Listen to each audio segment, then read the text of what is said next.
Okay, I want you to forget everything you think you know about ancient civilizations. Seriously. Before satellites, before compasses, heck, before the very idea of coordinates, our ancestors were already drawing their world. And what we're about to uncover, it's not just some old drawing. It's humanity's first attempt to map its place in the universe. And let me tell you, the story it tells is way more profound than you can imagine. Now really, just take a second. Imagine a world with no GPS, a world where every single journey was a leap into the complete unknown, where navigation was this riddle you had to solve with stars and stories. How did our ancient ancestors even begin to make sense of it all? You know, we tend to think of maps as this modern thing, a convenience, but what if I told you that humanity's first map was created thousands of years ago, and it completely flips the script on what we thought we knew about ancient intelligence? All right, so our story begins in Mesopotamia. You know, the land between the Tigris and Euphrates rivers, what is now modern-day Iraq. This place was literally the cradle of civilization. It gave us writing, mathematics, law, the whole shebang. And it's also where our central artifact was buried for centuries, just waiting to be found. So fast forward to the 19th century.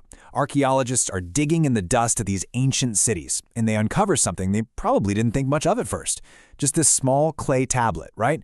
Barely the size of your hand. It looked, well, pretty ordinary, just a piece of clay with some faded lines and these tiny wedge-shaped marks. But as the researchers started carefully cleaning it and studying it, they had this incredible aha moment. They were holding the oldest known map in the entire world. And here it is. This is the Imago Mundi, also known as the Babylonian World Map. We're talking about a clay tablet from around 600 BCE during the Neo-Babylonian period.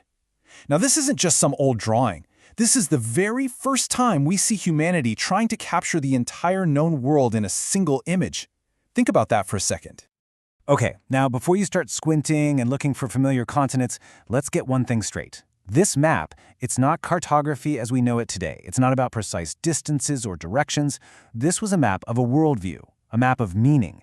It's a map of the entire universe as they understood it. So let's take a closer look and break down their cosmos. Right in the center, you've got the city of Babylon. I mean, of course, right? The heart of their world. It's surrounded by this circle, which represents what they called the Bitter Sea, basically the ocean. Inside that circle, you find known lands like Assyria and Elam. But the really cool part, look at those triangles on the outside. Those are mythical regions, labeled with things like where the sun is not seen. This map it beautifully blends actual geography with their mythology. And this right here reveals a huge difference in mindset. For the Babylonians, their city wasn't just a city. It was the absolute center of the universe, the pivot point between the heavens and the earth. Their map was all about establishing order and power, not just figuring out how to get from point A to point B. It was basically a philosophical statement, not just a geographical one. Yeah, it really was philosophy carved in clay. This wasn't just about drawing what was there. It was about taking a chaotic, maybe even frightening world and imposing a structure on it. By mapping the world with Babylon right at its heart, they were trying to connect the heavens, the earth, and even the underworld into a single, understandable system. Now, I know it's easy to look at this and think, okay, that's kind of primitive, but that would be a huge mistake. The choices behind this design weren't based on ignorance at all. They were based on the incredible scientific and mathematical knowledge of the Babylonians. Okay, here's a fact that might just blow your mind. You know the system of dividing a circle into 360 degrees, the one we use every single day in math and science and engineering? Yeah, we got that from the Babylonians. These guys were absolute masters of geometry and astronomy. And it doesn't even stop there. These same people could predict solar and lunar eclipses with stunning accuracy.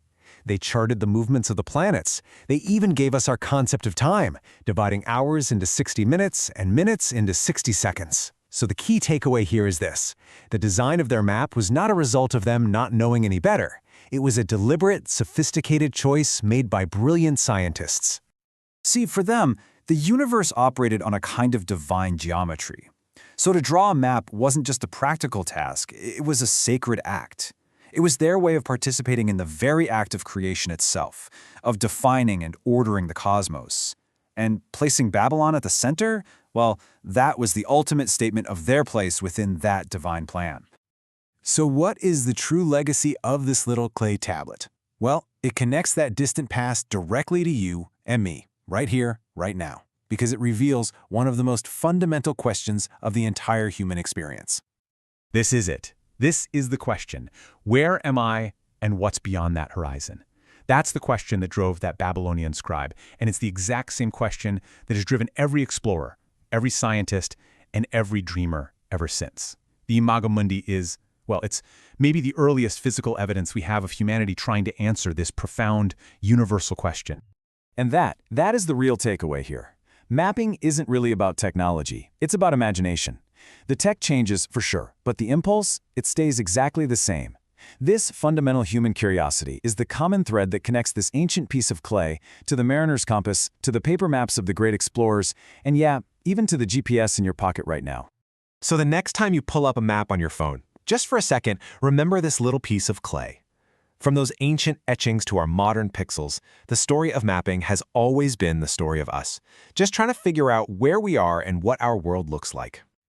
You know, every map we make, whether it's a quick drawing of our neighborhood or a pinboard of places we've been, it tells a story about what's important to us, about what we consider our center. So, the final thought I'll leave you with is this. If you were to draw your own map of the world today, what would be at its center? What story would your map tell?